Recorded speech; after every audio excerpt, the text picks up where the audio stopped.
좋은 아침입니다. 하나님과 말씀과 오다시 오늘 다시 시작. 안녕하세요. 이학진 강도사입니다. 오늘 함께 묵상할 말씀은 창세기 21장 말씀입니다. 오늘 본문의 중심 구절을 함께 살펴보기로 하겠습니다. 창세기 21장 1절 말씀입니다. 여호와께서 말씀하신 대로 사라를 돌보셨고 여호와께서 말씀하신 대로 사라에게 행하셨으므로. 우리는 창세기 말씀들을 통해 하나님께서 계속해서 아브라함에게 약속을 이어갈 자식을 주시겠다는 말씀을 주셨던 내용을 살펴보았습니다. 그리고 창세기 17장에 이르러서는 구체적으로 이삭이라는 아들을 주시겠다고 약속하시는 것 또한 살펴보았습니다. 이러한 말씀의 성취로서 창세기 21장 초반부는 드디어 25년의 긴 기다림 끝에 약속의 후손인 이삭이 태어나는 장면을 기록합니다. 아브라함과 사라는 아들의 이름을 하나님께서 말씀하신 대로 이삭이라고 지으며 하나님께서 나를 웃게 하셨다라고 고백합니다. 이삭 탄생 이야기의 기록에 있어서 다소 흥미로운 점은 이삭을 주시겠다는 약속과 이로 겪게 되는 사건들에 비해 이삭이 태어나는 사건 자체에 대해서는 성경이 7절이라는 짧은 지면만 할애했다는 점입니다. 이는 마치 본문 1절의 말씀처럼 여호와께서 그의 백성에게 말씀하신 대로 신실하게 행하신 것은 그리 특별한 일이 아니라는 것을 보여주는 대목이라 할 수 있겠습니다. 한편 어느 정도 시간이 흐르고 9절은 하갈의 아들인 이스마엘이 이삭을 놀리는 장면을 기록합니다. 이에 화가 난 사라는 아브라함에게 하갈과 이스마엘을 내쫓으라고 요구합니다. 이에 아브라함은 근심하던 중 하나님께로부터 이스마엘을 통해서 민족을 이루시겠다는 약속을 받고 하갈과 이스마엘을 내보냅니다. 이것은 앞서 16장에 하갈이 도망한 것과 비슷해 보이지만 근본적으로 다르다고 할 수 있습니다. 16장에서 하갈은 사라의 학대에 못 이겨 도망친 것이었지만 21장에서는 아브라함이 그를 내보냅니다. 이러한 아브라함의 행동은 아내를 내보내는 것이라기보다는 종에게 자유를 주는 것으로 이해할 수 있습니다. 사라가 16장에서 도망쳐 애굽으로 향한 것에 반해 이번에는 남쪽 브엘세바 빈들에서 정처 없이 헤매는 장면이 등장합니다. 아마도 하갈이 이제 그의 고향인 애굽으로 돌아가도 맞아줄 사람이 없어서 그러했던 것으로 보입니다. 결국 하갈은 이번에도 광야에서 방황하며 울부짖었고 이를 들은 하나님께서 그를 도우시고 16장에서 허락하셨던 약속을 다시 한번 확인시키십니다.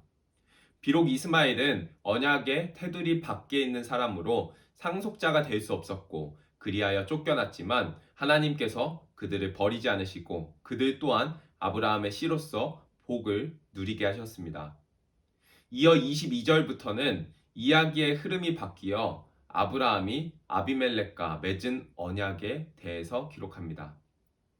아비멜렉은 아브라함에게 하나님께서 함께 하심으로 형통함이 있음을 발견하였고 이에 그는 아브라함과 언약을 맺자고 요청하고 아브라함은 제안을 받아들입니다.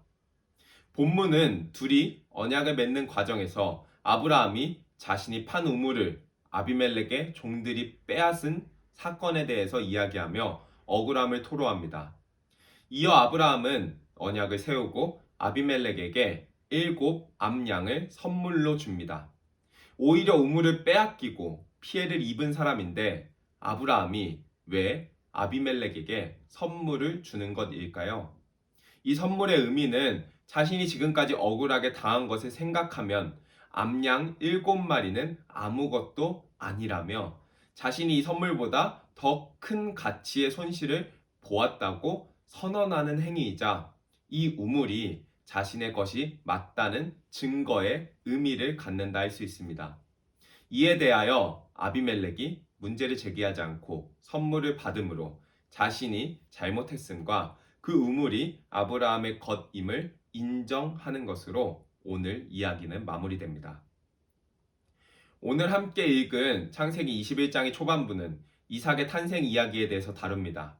우리는 그간 하나님께서 아브라함에게 자손을 주시겠다는 약속을 주셨고, 더 나아가 아브라함과 사라에게 구체적으로 이삭이라 하는 아들을 주시겠다는 약속을 하신 것 또한 살펴보았습니다. 이러한 구체적인 약속에도 그들은 이미 태가 다치고 노쇠하였다며 하나님의 일하심에 대한 의심으로 웃음을 지었던 것 또한 살펴보았습니다. 아브라함은 의심에서 더 나아가 오늘 본문의 바로 전장인 창세기 20장에서는 아내 사라를 누이라 속이며 하나님의 약속을 위기에 빠뜨리는 모습마저 보여줬습니다. 그러나 오늘 본문은 이러한 불신앙, 의심, 약속을 위험에 빠뜨리는 연약함으로 점철된 그들의 모습이 전환점을 맞이하며 약속의 증거인 이삭을 얻게 되는 장면을 기록합니다. 그 전환점으로 오늘 본문 1절은 이렇게 이야기를 시작합니다. 여호와께서 말씀하신 대로 사라를 돌보셨고 여호와께서 말씀하신 대로 사라에게 행하셨으므로. 여호와께서 아브라함과 사라의 행함을 보고 돌보시고 행하신 것이 아닙니다. 여호와께서 이미 말씀하신 대로 사라를 돌보셨고 여호와께서 이미 말씀하신 대로 사라에게 행하셨습니다. 비록 그들이 부족함과 연약함으로 약속조차 위기에 빠뜨린다 할지라도 약속을 주신 하나님께서 신실하게 말씀하신 대로 찾아오시고 돌보시는 직접적인 개입을 하시어 생명이 없는 곳에서 생명이 움트고 모든 믿음 없음과 역경을 넘어서서 약속을 마침내 성취하십니다. 우리의 열심이 아닌 하나님의 열심이 생명이 없는 우리의 삶에 생명을 움트게 하시고 생명의 열매를 맺게 하십니다. 사랑하는 기쁨 가족 성도 여러분, 아브라함에게 행했던 그 하나님의 열심이, 은혜가 오늘도 우리 안에서 일하십니다. 말씀하신 대로 돌보시고 행하시는 은혜가 우리 가운데 있기를 그 약속과 이를 이루시는 신실하신 하나님을 붙잡고 한 걸음씩 나아가시는 성도님들의 삶 되시길 간절히 소망합니다.